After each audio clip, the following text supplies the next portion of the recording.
नमस्कार बच्चों, YouTube channel शिक्षालय में आपका बेहद स्वागत है। मेरा नाम है रेणु यादव। बच्चों, इस YouTube चैनल के माध्यम से हम क्लास 9 से 12 तक की पूरी केमिस्ट्री और क्लास 10th की पूरी साइंस कवर कर रहे हैं। क्लास 10th के केमिस्ट्री में आज हम पढ़ेंगे chemical reaction of metals with water, यानी कि अगर कोई भी मेटल पानी के साथ रिएक्ट करता है तो वो क्या बनाता है।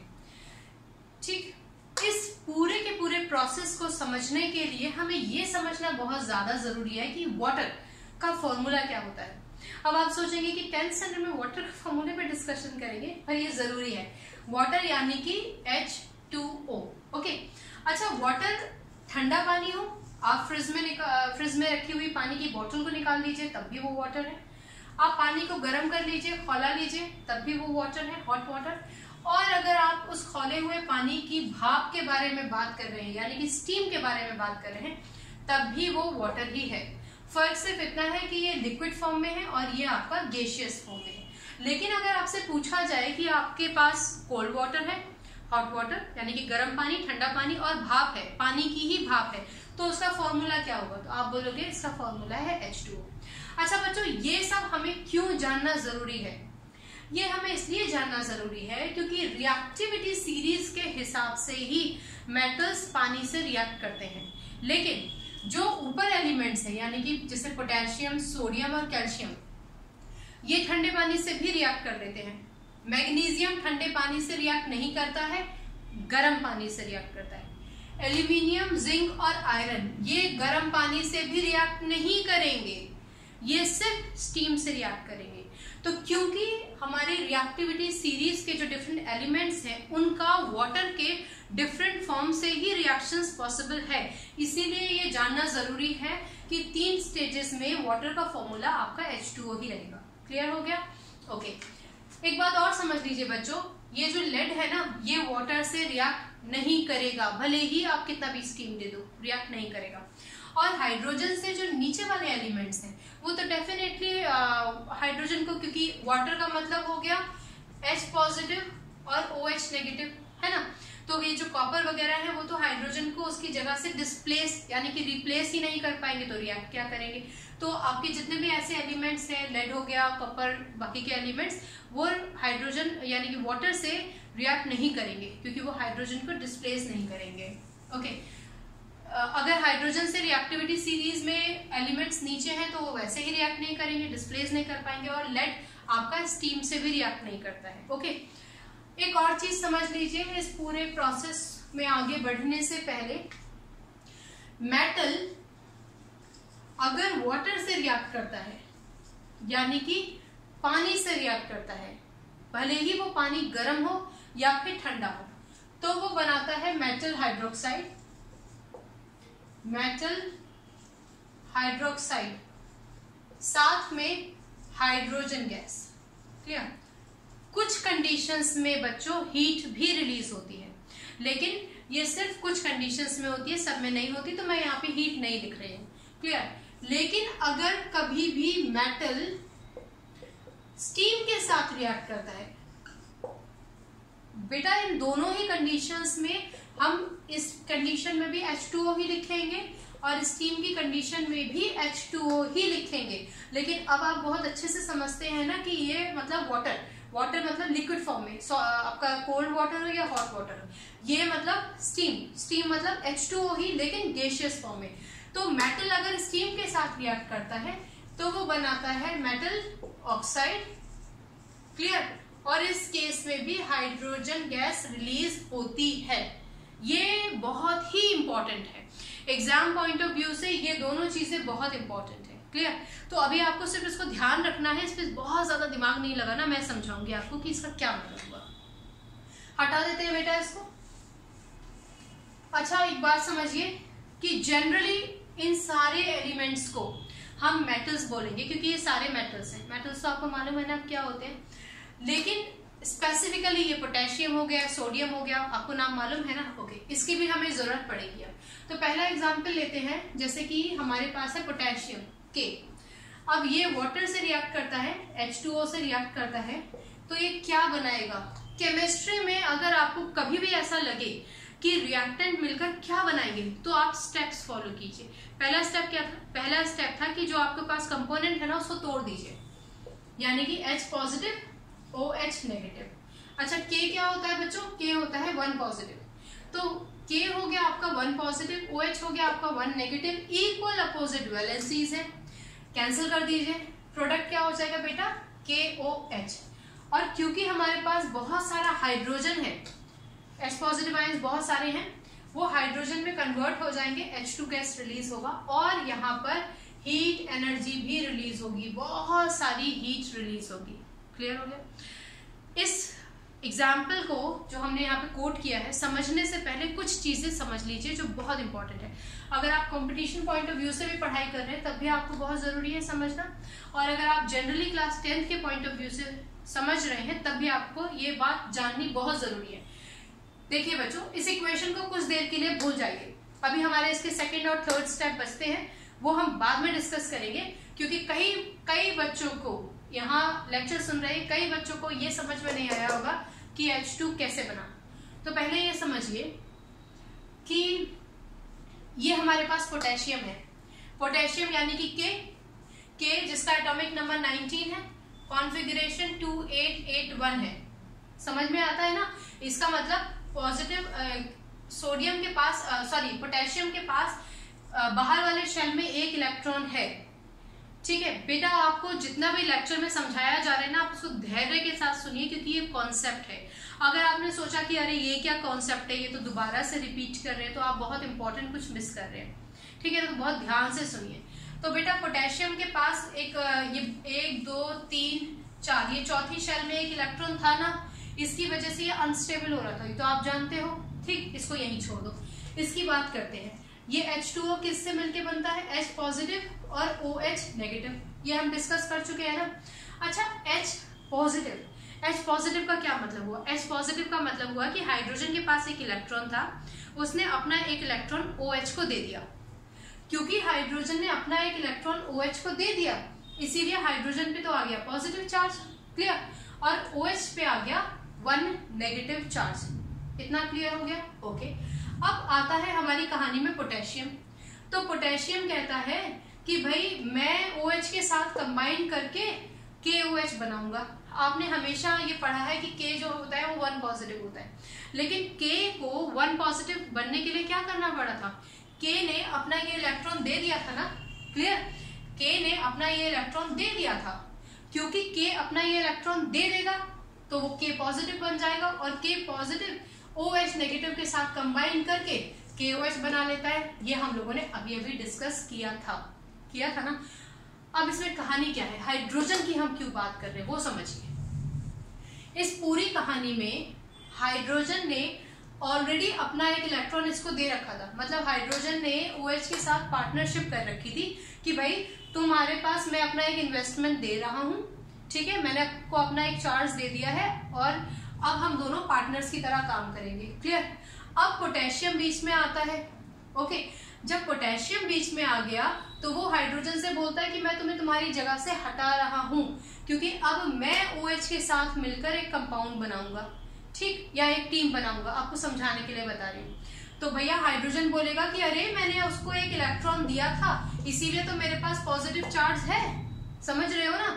तो पोटेशियम कहता है कि तो क्या हो गया, तुम एक काम करो, तुमने एक पॉजिटिव चार्ज दिया था ना, मतलब एक इलेक्ट्रॉन दिया था ना, सॉरी पॉजिटिव चार्ज नहीं, तुमने एक इलेक्ट्रॉन दिया था ना, वो इलेक्ट्रॉन जो तुमने दिया था जिसकी वजह से तुम्हारे पास पॉजिटिव चार्ज है, ओके, वो इलेक्ट्रॉन मैं तुम्हें दे देता हूं, तुम क्या करो, अब तुम्हारे पास पॉजिटिव चार्ज है, ओके। मैं इसको मिटा देती हूँ बच्चों, बहुत ही प्यारा कॉन्सेप्ट है, अगर आप इसको ध्यान से सुनेंगे तो, नहीं सुनेंगे तो फिर आप मिस कर जाएंगे बहुत कुछ। पोटेशियम ने क्या किया, हाइड्रोजन के पास एक पॉजिटिव चार्ज है, यानी कि इसने अपना एक इलेक्ट्रॉन किसी को दे रखा है।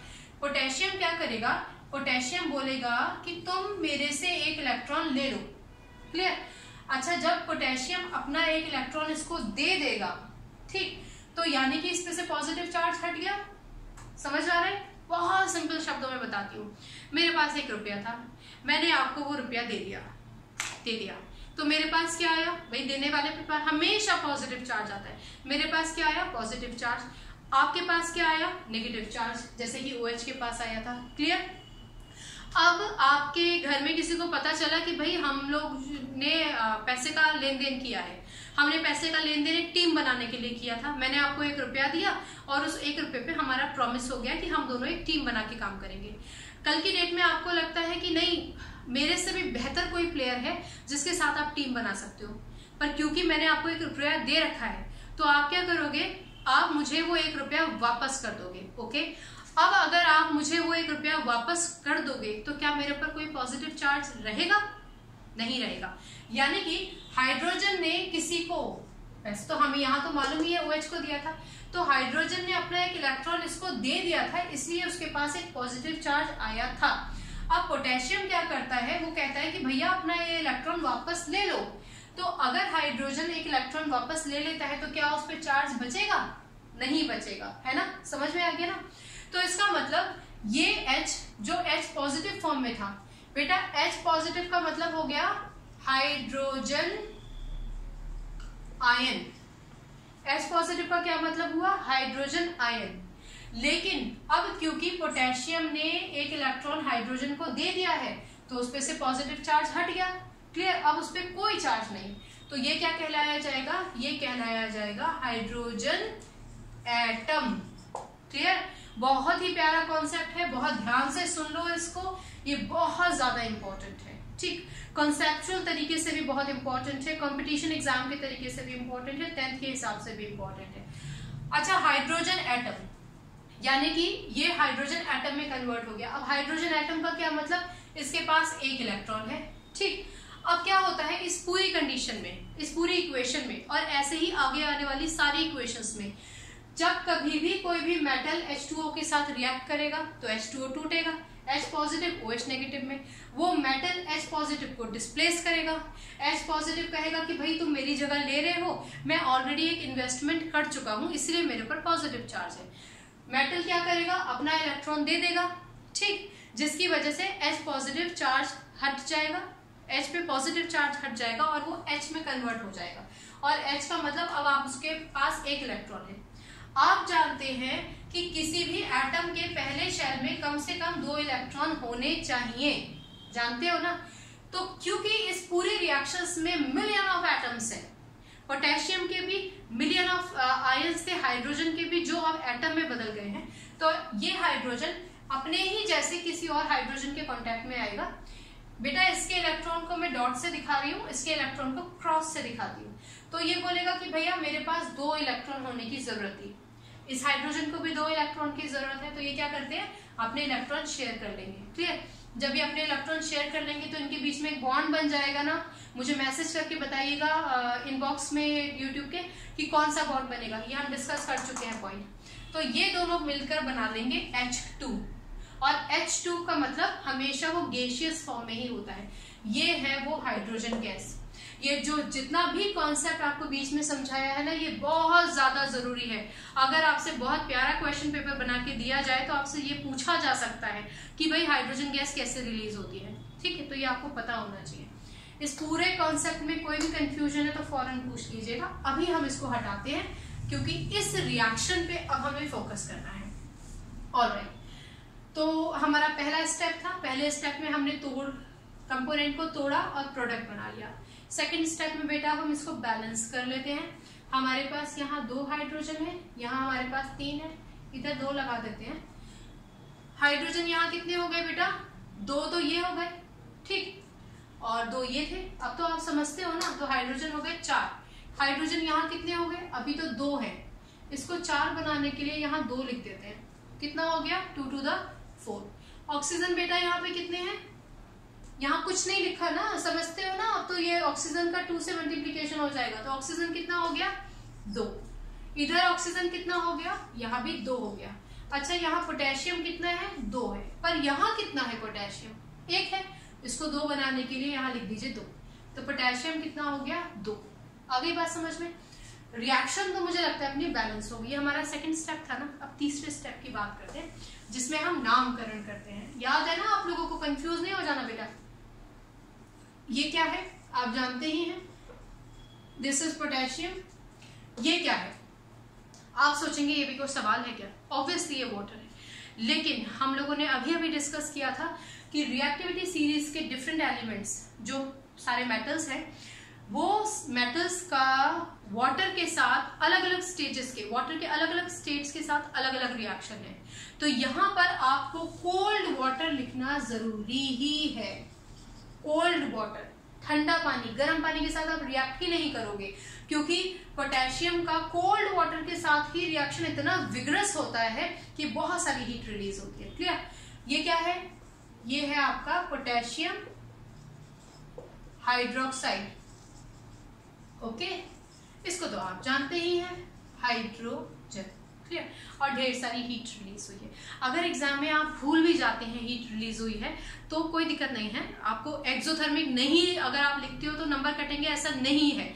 लेकिन आपने यहाँ H2 तक रिएक्शन लिख दिया ना, वो सफाई से, पर बेटा याद ही रखना कि पोटेशियम और सोडियम तो वैसे भी बहुत रिएक्टिव होते हैं। हम लोगों ने पढ़ा था ना कि हम इनको केरोसिन में स्टोर करके रखते हैं, तो इसलिए आप हीट यहाँ पे अपने आप भी लिख सकते हैं, याद रहेगा आपको। ओके, तो ये पूरी की पूरी हमारी रिएक्शन हो गई, और इस रिएक्शन को हम, क्योंकि इसमें हीट रिलीज हो रही है, तो आप इसको लिखेंगे एक्सोथर्मिक। ये रिएक्शन क्या है? एक्सोथर्मिक। मैंने अभी आपको बताया, बाय चांस अगर आप भूल जाते हो तो अपसेट मत हो जाइएगा एग्जाम देने के बाद, क्योंकि इस वजह से आपके नंबर नहीं कटेंगे। मेन पर्पस है कि ओके आपने हाइड्रोजन तक तो दिखाया है ना, तो इसमें क्या होता है कि मान लीजिए आपने कोई बीकर लिया जिसमें पानी है, ठंडा पानी, इसमें आप पोटेशियम डाल लीजिए, पोटेशियम यानी कि मेटल। तो जब आप मेटल को डालोगे ना, तो इसमें ढेर सारी हाइड्रोजन गैस रिलीज होगी। तो आपकी टीचर क्या बोलेंगी? आपको बोलेंगी कि बेटा आप क्या करो, कई बार क्या होता है कि टेस्ट ट्यूब भी दे देंगी आपको, ठंडे पानी का बड़ा बॉइलिंग टेस्ट ट्यूब भी दे सकती है, छोटा टेस्ट ट्यूब भी दे सकती है। उसमें बहुत छोटा सा टुकड़ा आप पोटेशियम का डाल सकते हो, बीकर में भी कर सकते हो और टेस्ट ट्यूब में भी कर सकते हो, तो हीट रिलीज होती है। तो आपकी टीचर बोलती है कि बेटा टेस्ट ट्यूब का जो मुंह है ना, उसको अपने अंगूठे से बंद कर लो, ठीक है। आपको धीरे धीरे ना बबल्स आएंगे, ये दोनों केसेस में, पोटेशियम और सोडियम दोनों केसेस में। इसमें क्या है? वाटर, ऊपर से क्या डाला है? छोटा सा टुकड़ा पोटेशियम का, क्योंकि हम पोटेशियम डिस्कस कर रहे हैं और सोडियम डिस्कस करेंगे, तो या सोडियम या पोटेशियम, किसी का भी टुकड़ा। तो क्या होगा? यहाँ से हीट रिलीज होनी शुरू होगी। आपकी मैडम आपको बोलेंगे, आपके टीचर, आपके सर आपको बोलेंगे अंगूठे से टेस्ट ट्यूब का मुंह बंद कर लो, तो इस अंगूठे में ना आपको प्रेशर फील होने लगेगा बबल्स का। फिर जब आपको ऐसे लगने लगेगा, आप अपने टीचर को बोलिए। तो क्या करेंगे हम? बर्निंग मैच स्टिक, जली हुई माचिस की तीली लेकर आओगे ना, अपना अंगूठा धीरे से रिमूव करो, और वहां पे जैसे ही आप माचिस की तीली लेकर आओगे, एक पॉप साउंड रिलीज होगा। तो वो पॉप साउंड क्या है? हाइड्रोजन गैस की वजह से पॉप साउंड होता है। बहुत ज्यादा एक्सप्लोसिव होता है हाइड्रोजन गैस, इसीलिए वो रॉकेट प्रोपेलेंट की तरह इस्तेमाल करते हैं। जब हम रॉकेट भेजते हैं ना अंतरिक्ष में, तो उसमें हाइड्रोजन ही फ्यूल की तरह इस्तेमाल किया जाता है, क्योंकि बहुत एक्सप्लोसिव होता है। तो थोड़ा सा अमाउंट में हाइड्रोजन जब टेस्ट ट्यूब में से बाहर निकलता है, तब भी पॉप साउंड रिलीज होती है। तो ये पॉप साउंड जो है ये बहुत इंपॉर्टेंट है, आपसे पूछा जा सकता है कि पॉप साउंड क्यों रिलीज होती है? बिकॉज हाइड्रोजन गैस रिलीज होती है। क्लियर हो गया? ओके, चलो बहुत बढ़िया। ये थोड़ा सा बड़ा हो गया है ये वाला टॉपिक, लेकिन ये बहुत जरूरी चीजें हैं जो आपको जानना जरूरी है। ये तो बेटा हमारी रही स्पेसिफिक इक्वेशन, यानी कि potassium plus water, potassium hydroxide plus hydrogen. पर अगर आप इसको जनरली लिखें तो क्या लिखेंगे? के क्या है? वैसे तो मेटल ही है ना, पोटेशियम क्या है? मेटल प्लस वाटर, जनरली हम लिख सकते हैं। और ये क्या है? Potassium hydroxide. लेकिन अगर आप इसको जनरली पढ़ेंगे तो पोटेशियम क्या है? मेटल, यानी कि मेटल हाइड्रोक्साइड, और प्लस हाइड्रोजन, प्लस हीट आप लिख सकते हो, आपको याद रहता है तो। मेरी हैंडराइटिंग गंदी है, आप एडजस्ट कर लीजिएगा, आपको समझ में तो आ ही रहा होगा वैसे, क्योंकि मैंने आपको ऊपर से बताया है। क्लियर? चलो आगे बढ़े। ऑलराइट, अब हमारे पास जितनी भी इक्वेशंस आएंगी वो बहुत इंटरेस्टिंग होंगी, आपको अच्छा लगेगा, क्योंकि आपको जो बेस है वो समझ में आ गया, और वो ही समझ में आना बहुत ज्यादा जरूरी था। इस पूरे रिएक्शन में सिर्फ समझते जाइए, अपने आप याद हो जाएगा। चलो सोडियम की बात करते हैं। सोडियम रिएक्टिविटी सीरीज में यहाँ है, प्लस वाटर H2O, क्या बनाएगा आप जानते ही हैं, Na1 positive, H positive, OH negative. Clear? बेटा हम Na को इसलिए 1 पॉजिटिव फॉर्म में लिख रहे हैं क्योंकि हमें मालूम है कि हमें इसको रिएक्ट ही कराना है, तो हम ये मान के चलते हैं कि अपना इलेक्ट्रॉन लूज कर चुका है इससे रिएक्ट करने के लिए। Na is 1 positive, OH is 1 negative, equal opposite charges, product क्या हो जाएगा NaOH। और आपको ध्यान है ना हाइड्रोजन H पॉजिटिव से पहले H में कन्वर्ट होगा और फिर ये H किसी और H के साथ कंबाइन कर जाएगा H2 बनाने के लिए, याद है ना। हालांकि इसको आपको समझाने की कभी जरूरत नहीं पड़ेगी, यह आपको समझने के लिए है। तो यहाँ पे लिख दीजिए H2 और यहाँ पे आप लिख सकते हो हीट, क्योंकि हीट रिलीज होती है। ऑलराइट, ये हमारा पहला स्टेप था। हम जल्दी तो नहीं जा रहे हैं ना, आप समझ पा रहे हो ना। चलो बहुत बढ़िया। अब इसका नामकरण कर देते हैं, सॉरी इक्वेशन बैलेंस तो कर लें। H कितना है 2, H कितना है 2, चलो बढ़िया। ऑक्सीजन 1, ऑक्सीजन 1, यहाँ भी वही ऊपर वाला मसला है, तो इधर 2 लिख दे बच्चों। हाइड्रोजन, अब हम ना रिएक्टेंट और प्रोडक्ट के एटम्स को अलग अलग नहीं करेंगे, ऐसे ही समझने की कोशिश करेंगे। हाइड्रोजन कितना हो गया 2, तो ये हो गया और 2 ये 4 हो गया। ओके, इसको 4 बनाने के लिए 2 लिख देते हैं। हाइड्रोजन कितना हो गया 2, सॉरी 4, 2 और 2 4। ऑक्सीजन कितना हो गया 2, यहाँ भी ऑक्सीजन 2 है। सोडियम कितना है 2, यहाँ 1 है, चलो यहाँ पर 2 लिख देते हैं। क्लियर। अब हमारा लास्ट स्टेप सोडियम, और ये क्या है वाटर। लेकिन बेटा याद रखिए हम रिएक्टिविटी सीरीज के ऊपर वाले एलिमेंट्स की बात कर रहे हैं, यानी कि ये क्या होगा कोल्ड वाटर। क्लियर। ये क्या कहलाया जाएगा सोडियम हाइड्रोक्साइड। ओके, और ये क्या है बेटा आपका, ये है हाइड्रोजन, और हीट रिलीज होती है इसीलिए ये रिएक्शन होगा आपका एक्सोथर्मिक रिएक्शन। इस केस में भी वही होगा। टेस्ट ट्यूब लीजिए, पानी डालिए, आपकी मैम आपके सर आपको बहुत छोटा सा सोडियम का एक टुकड़ा दे सकते हैं, उसको डालिए। जैसे ही आप इसमें सोडियम का टुकड़ा डालेंगे बबल्स आने लग जाएंगे, दोज बबल्स आर हाइड्रोजन के बबल्स। टेस्ट ट्यूब को बंद कीजिए, बहुत सारे बबल्स आने लगेंगे, प्रेशर फील होने लगेगा। एक बर्निंग मैस्टिक लेके आइए, अंगूठा रिमूव कीजिए, बर्निंग मैस्टिक टेस्ट ट्यूब के मुंह के जस्ट पास लेके आइए, पॉप साउंड रिलीज होगा। वो पॉप साउंड क्या है, वो पॉप साउंड है हाइड्रोजन की प्रेजेंस को दर्शाने का एक बेहतरीन तरीका। ठीक है। और हीट तो ऑब्वियसली क्योंकि वो पूरा टेस्ट ट्यूब है ना बेटा, वो पूरा टेस्ट ट्यूब ही गर्म हो जाता है, तो क्योंकि वो गर्म हो रहा है इसका मतलब हीट रिलीज हो रही है, और हीट रिलीज हो रही है मतलब रिएक्शन इज एक्सोथर्मिक। चलो बहुत बढ़िया, आपको समझ में आएगा तो मुझे भी बहुत खुशी होगी। इस YouTube चैनल का मेन मकसद ही यही है कि छोटी बड़ी डिटेल्स जो बच्चों से छूट जाती हैं क्लास में वो ना छूटे। अगर आपको फिर भी ये लेक्चर समझ में नहीं आएगा तो मेरी सारी मेहनत खराब, और आप यूटिलाइज नहीं कर पाएंगे तो अच्छा भी नहीं लगेगा। ठीक है ना, तो हर एक बारीकी को ध्यान से सुनिए, कभी भी कोई कंफ्यूजन है ना तो पूछ लीजिए। ओके, आगे बढ़े। चलो कैल्शियम की बात करते हैं बेटा। कैल्शियम प्लस H2O क्या बनाएगा, हमेशा की तरह पहले तोड़ दीजिए। ये है आपका H पॉजिटिव, ये है आपका OH नेगेटिव। Ca कितना होता है बेटा, Ca2 पॉजिटिव। ओके, अलग लिख लेते हैं, Ca2 पॉजिटिव, OH कितना है 1 negative, valency 2 valency 1, criss cross कर दीजिए, चार्जेस को रब कर दीजिए, आपको कंफ्यूजन नहीं हो इसलिए। तो कितना हो जाएगा Ca1, 1 लिखने का औचित्य नहीं तो 1 नहीं लिखेंगे। OH का मल्टीप्लिकेशन 2 से, यानी कि OH का होल ट्वाइस। आप इस बात को बहुत अच्छे से समझते हैं, OH इज अ ग्रुप, इस पूरे का मल्टीप्लिकेशन 2 से होगा इसलिए होल ट्वाइस। ओके, और हाइड्रोजन H पॉजिटिव कैसे H में कन्वर्ट होगा और H2 में कन्वर्ट होगा वो सारी कहानी हम पहले ही डिस्कस कर चुके हैं, इसलिए H2 हम यहाँ पर लिख देंगे। लेकिन इस कंडीशन में हम एनर्जी, हीट एनर्जी नहीं लिखेंगे। क्लियर, क्यों, पहले वो समझते हैं फिर आगे बढ़ेंगे। आपने एक बीकर लिया, ओके, टेढ़ा हो गया इसको मिटा देते हैं। आपने एक बीकर लिया, इसमें हमने पानी भर दिया, ओके, कैल्शियम का एक टुकड़ा डाल दिया। ओके, जैसे ही हम कैल्शियम का टुकड़ा इसमें डालेंगे कैल्शियम हाइड्रोक्साइड बन जाएगा, ओके, और हाइड्रोजन गैस रिलीज होने लग जाएगी।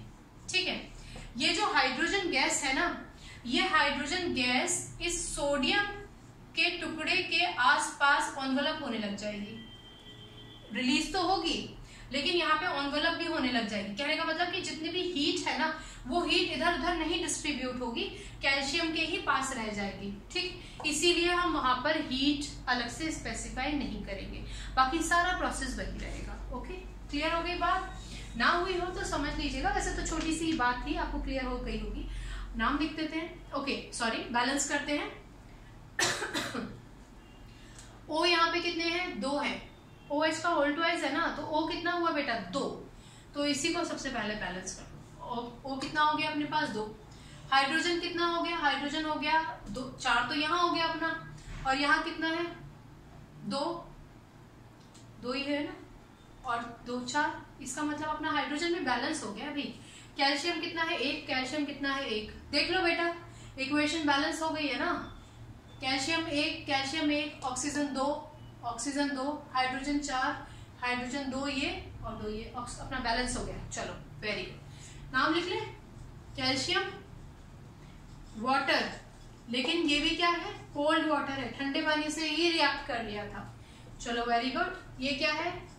कैल्शियम हाइड्रोक्साइड, और ये क्या है आपका? हाइड्रोजन। आ गई बात समझ में? ये सारे के सारे जो रिएक्शंस है ना बेटा, ये अच्छे खासे रिएक्टिव रिएक्शंस हैं, क्योंकि ये बढ़िया रिएक्टिव रिएक्शंस हैं, इसीलिए हमने इसका स्टीम से रिएक्शन नहीं कराया है। ओके, ठंडे पानी से रिएक्ट कर रहे हैं और विगर है, मतलब कि अच्छे खासे एनर्जेटिक रिएक्शंस हैं, तो क्यों गर्म पानी से हम लोग रिस्क लेंगे? आगे बढ़ते हैं, और अब हम उस थोड़ा सा बदलाव करेंगे, क्योंकि हम रिएक्टिविटी सीरीज में नीचे आ गए हैं, यानी कि हम मैग्नीशियम की बात कर रहे हैं। ये हटा देते हैं बेटा, इसको हटा देते हैं, मैग्नीशियम की बात करते हैं। मैग्नीशियम ठंडे पानी से रिएक्ट नहीं करेगा, रिएक्टिविटी सीरीज में नीचे आ गया है, इसकी स्ट्रेंथ इतनी नहीं है, ये इतना विगर नहीं है, इतना पावरफुल नहीं है कि ठंडे पानी से रिएक्ट कर ले, तो ये गर्म पानी से रिएक्ट करेगा। अच्छा, जो गर्म पानी से रिएक्ट करेगा वो स्टीम से भी रिएक्ट कर सकता है, क्योंकि गर्म तो आप दे ही रहे हो ना, तो थोड़ा और गर्म को फॉर्म दे दीजिए, स्टीम तब भी रिएक्ट करेगा। कैसे होता है इसका वो बात करते हैं। मैग्नीशियम का रिएक्शन H2O से करेंगे, तोड़ देते हैं पहले H पॉजिटिव OH नेगेटिव। ठीक है, आप जानते हैं कि Mg होता है 2 पॉजिटिव, Mg 2 पॉजिटिव, OH होता है 1 negative. Okay, equal opposite charges हैं, सॉरी इक्वल अपोजिट नहीं है, वैलेंसी इज 2, वैलेंसी इज 1, ये हटा दीजिए, क्रिस क्रॉस कर दीजिए, प्रोडक्ट क्या हो जाएगा? MgOH का होल ट्वाइस। ओके, और आप तो जानते ही हैं H पॉजिटिव का सफर H2 बनने तक, तो हाइड्रोजन गैस रिलीज होगी। क्लियर? क्योंकि बेटा इसने हॉट वाटर से रिएक्ट किया है, इसका मतलब रिएक्टिविटी सीरीज में नीचे है, तो जो एलिमेंट्स रिएक्टिविटी सीरीज में ऊपर थे ना, वो बहुत रिएक्टिव थे, इसलिए बहुत सारी हीट रिलीज होती थी, तो वो एक्सोथर्मिक थे।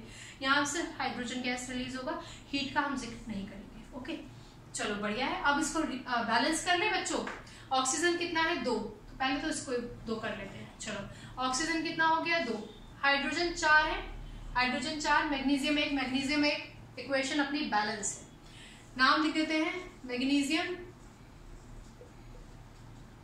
ये क्या है? वाटर, लेकिन कैसा वाटर?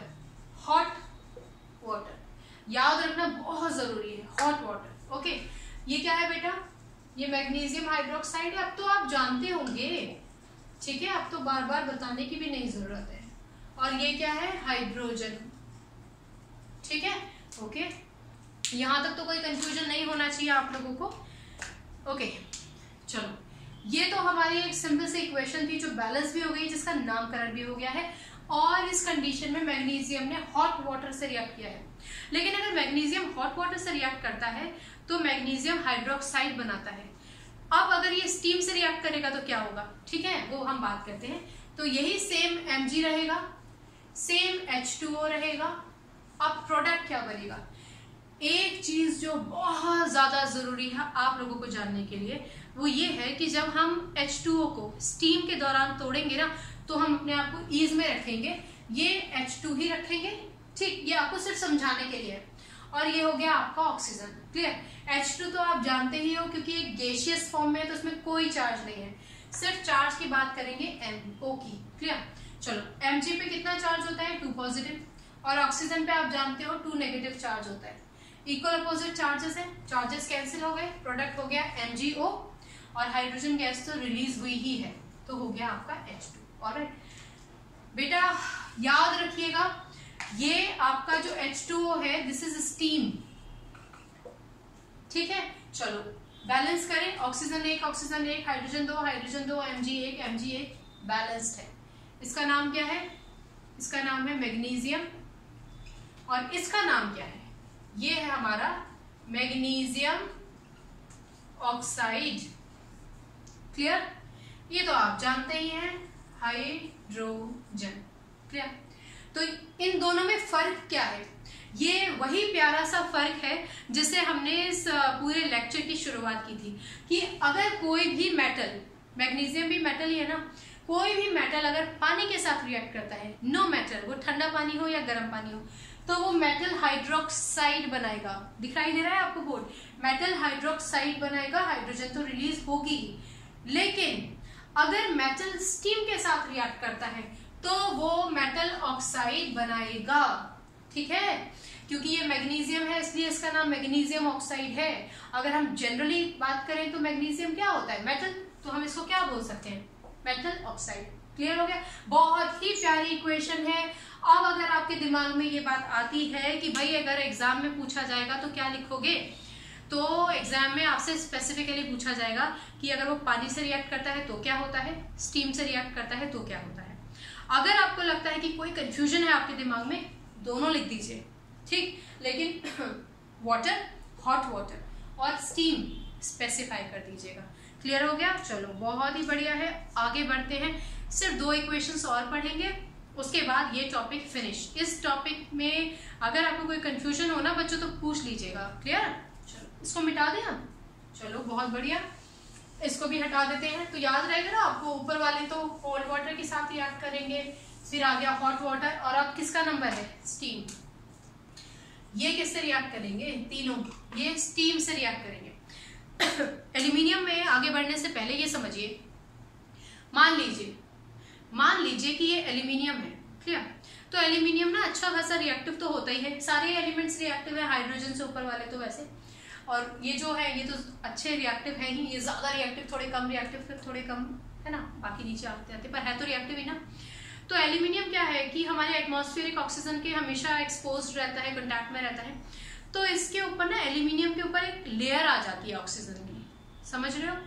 एल्यूमिनियम के ऊपर एक ऑक्सीजन की लेयर आ जाती है जिसको हम बोलते हैं, एल्यूमिनियम है, एल्यूमिनियम के ऊपर ऑक्सीजन की लेयर आ जाएगी, मतलब Al2O3। क्लियर? इसको समझा देती हूँ।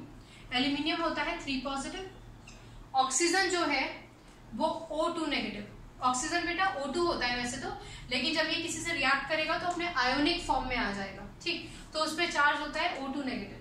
वैलेंसी हो गई 3, वैलेंसी हो गई 2, इसको हटा दीजिए, क्रिस क्रॉस कर दीजिए, तो प्रोडक्ट क्या हो जाएगा? Al2O3, यानी कि aluminium oxide. Clear? Aluminium oxide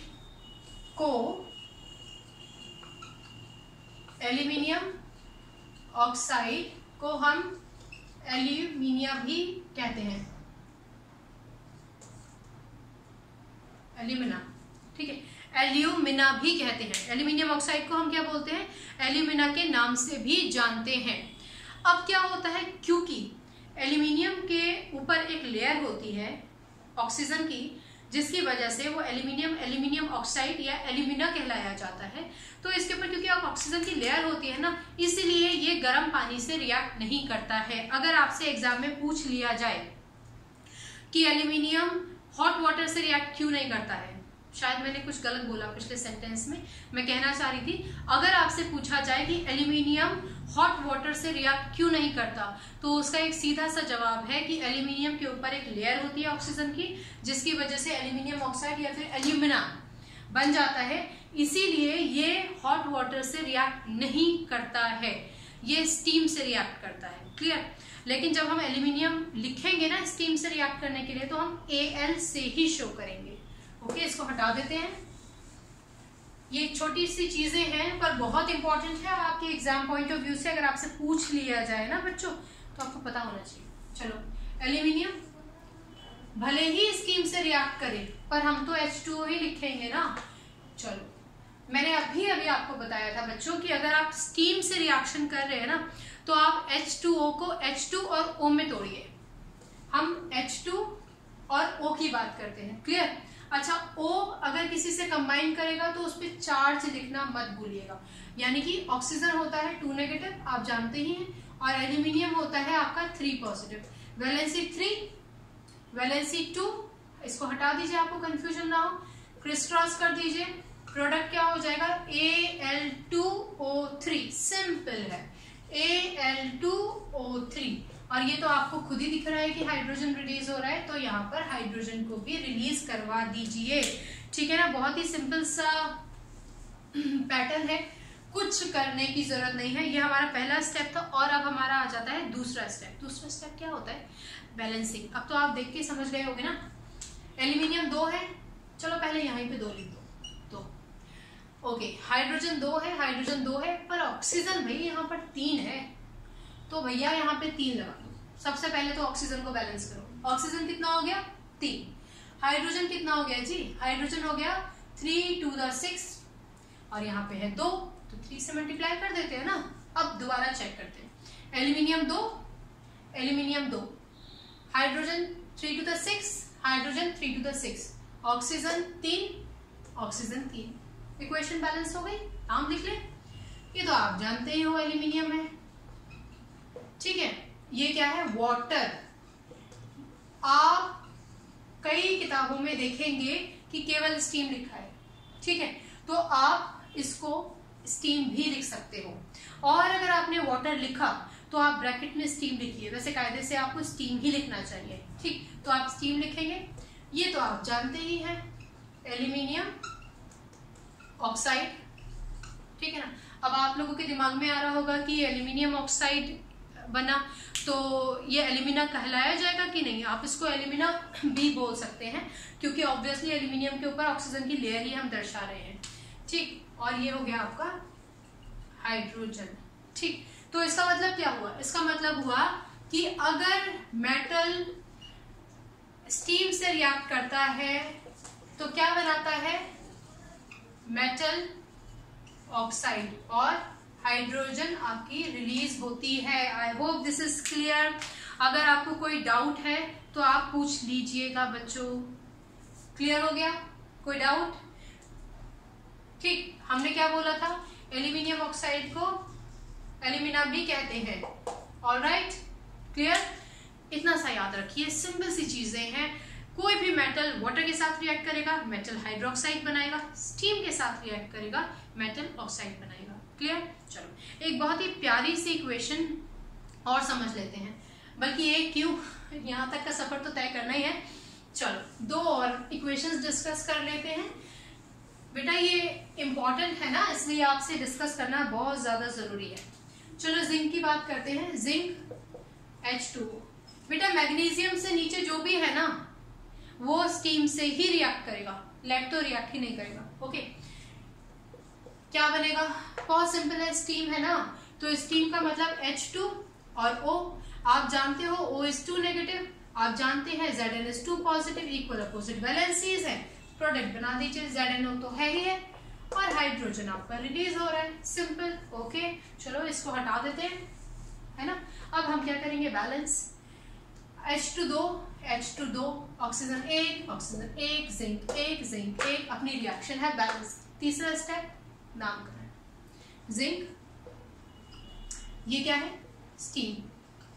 आप स्टीम ही लिखिए, है ना। पानी लिखोगे ना तो बेटा टीचर हो सकता है आपको नंबर ना दे, और वो सही भी बात है, क्योंकि ये पानी थोड़ी है, तो स्टीम है। स्टेट बदल जाने से प्रोडक्ट में बहुत फर्क आ जाता है ना, ठीक। ये क्या है बेटा? ये है जिंक ऑक्साइड। मेरे पास जगह नहीं है ना, तो मैंने ऐसे लिख दिया। आपके पास जगह ना हो तो आप भी ऐसे लिखोगे तो नंबर नहीं कटेंगे। और ये हो गया आपका हाइड्रोजन। क्लियर? चलो बहुत बढ़िया। और अब हम बात करेंगे इस आज के लेक्चर के लास्ट टॉपिक की। वो बहुत इंपॉर्टेंट रिएक्शन है, बहुत ध्यान से सुनिए। इसको मैं हटा देती हूँ बेटा। अब हम बात करते हैं आयरन की। Fe plus H2O। प्रोडक्ट नीचे लिखूंगी, आपको दिखाई दे रहा है ना। Okay, Fe plus H2। इस इक्वेशन को समझने से पहले एक चीज बहुत ज्यादा ध्यान से सुनिए। Fe2 पॉजिटिव फॉर्म में होता है ना, जिसको हम बोलते हैं फेरस, और Fe3 पॉजिटिव फॉर्म में भी होता है, जिसको हम बोलते हैं फेरिक। आप जानते हो ना।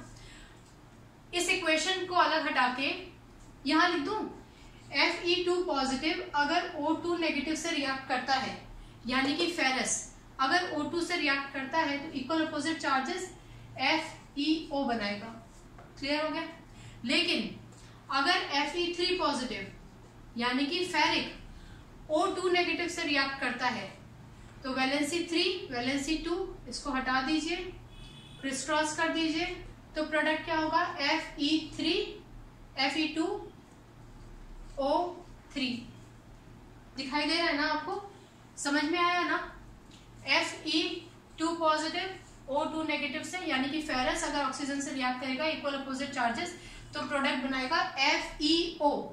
लेकिन अगर ferric Fe3 positive O2 negative से कंबाइन करता है, वैलेंसी 3 वैलेंसी 2 इसको हटा दीजिए, आपको कंफ्यूजन ना हो इसलिए क्रिस क्रॉस कीजिए, तो क्या बनेगा Fe2O3। आई बात समझ में। अब अगर आप इन दोनों को कंबाइन कर देते हैं तो क्या होगा Fe3O4। क्लियर ना। और आपको ध्यान होगा कि इसको हम सेकंड के नाम से भी जानते हैं, आयरन सेकंड, और Fe3 को हम 3 के नाम से भी जानते हैं, यानी कि आयरन थर्ड। क्लियर। यही हमारे साथ यहाँ पर होगा। इसको मैं यही छोड़ देती हूँ, इसको सीधे ही दिखा देती हूँ। हमने अभी अभी डिस्कस किया था कि आयरन भी एक ऐसा एलिमेंट है जो बिल्कुल भी हॉट वाटर से रिएक्ट नहीं करेगा, स्टीम से रिएक्ट करेगा। और स्टीम के केस में H2O को आप H2 और O में तोड़ दीजिए और ये आयरन इस O से रिएक्ट करेगा। लेकिन आयरन जो होता है ना वो कंबाइंड फॉर्म में है, आयरन 2 पॉजिटिव और आयरन 3 पॉजिटिव दोनों ही फॉर्म्स में वो ऑक्सीजन के साथ रिएक्ट करेगा। जब वो 2 फॉर्म में रिएक्ट करेगा तो FeO बनाएगा, 3 पॉजिटिव फॉर्म में यानी कि आयरन थर्ड फॉर्म में रिएक्ट करेगा तो ये बनाएगा Fe2O3। दोनों को कंबाइन कर लीजिए, प्रोडक्ट आ जाएगा Fe3O4। ये आपको याद रखना है। तो अपने पास प्रोडक्ट क्या हो गया Fe3O4, और हाइड्रोजन गैस तो रिलीज होगी ही होगी। ऑलराइट, इतना आपको समझ में आया। ये हटा देती हूँ। अब हमें क्या करना है, अब हम लोगों को सिर्फ और सिर्फ इसकी बैलेंसिंग करनी है। ठीक, आयरन कितना है, सो ऊपर वाले को भी मिटा देती हूँ ना। अब तो आपको समझ में आ ही गया, 2 बार समझाया है इसीलिए कि कोई कंफ्यूजन ना हो। Fe कितना है 1, यहाँ कितना है 3, यहाँ 3 लिख देते हैं। ठीक, अब देखते हैं ऑक्सीजन कितना है 4, बेटा ये 4 है, ठीक है 4। ऑक्सीजन कितना है 4, यहाँ कितना है 1, इसको 4 बना देते हैं। क्लियर। हाइड्रोजन कितना हो गया 4 to the 8, यहाँ कितना है 2, यहाँ कितना है हाइड्रोजन 2, और यहाँ कितना है 8। क्या करेंगे, ऑब्वियसली 4 से मल्टीप्लाई करेंगे। क्लियर हो गई ना बात। अब दोबारा चेक कर लेते हैं। Iron 3, oxygen 4, hydrogen 4 to the 8, hydrogen 4 to the 8। I hope the equation is balanced. Alright, अब नाम लिख लीजिए। ये तो आप जानते ही आयरन, ये है हमारा स्टीम। ये क्या कहलाया जाएगा, Fe3O4 में आयरन सेकंड और आयरन थर्ड दोनों है, तो आप क्या लिखोगे, आयरन सेकंड थर्ड ऑक्साइड। कोई कंफ्यूजन नहीं होना चाहिए ना, समझाया है ना सारा। Iron second third oxide. और ये क्या है बेटा, ये तो आप जानते ही हो, ये है हाइड्रोजन। ऑलराइट, तो यहां तक के सफर में अगर आपको कोई भी प्रॉब्लम है ना, बेहिचक पूछना बेटा, बेहिचक पूछना, नहीं तो इतनी सारी मेहनत ये सब बनाने में और आपकी सुनने में सब की सब बर्बाद हो जाएगी। ठीक है, तो यहाँ तक के सफर में आपको कोई कंफ्यूजन है तो आप पूछ लीजिएगा, ये मैं आपको बता ही चुकी हूँ। केमिस्ट्री को याद करते रहिए, यानी कि इस लेक्चर्स को ध्यान से सुनते रहिए, उसको विजुअलाइज करते रहिए, उसको सोचते रहिए कि ये क्वेश्चन सिंबल है, वो सिंबल है, तो क्या बनेगा। केमिस्ट्री अपने आप आपको याद हो जाएगी, आपको रट्टाफिकेशन करने की बिल्कुल जरूरत नहीं है। ठीक है, चलिए अगले लेक्चर में मिलने तक अपना ख्याल रखिए, खुश रहिए, पढ़ते रहिए केमिस्ट्री से, अपनी केमिस्ट्री बहुत अच्छी बनाइए। Take care, God bless you, bye bye.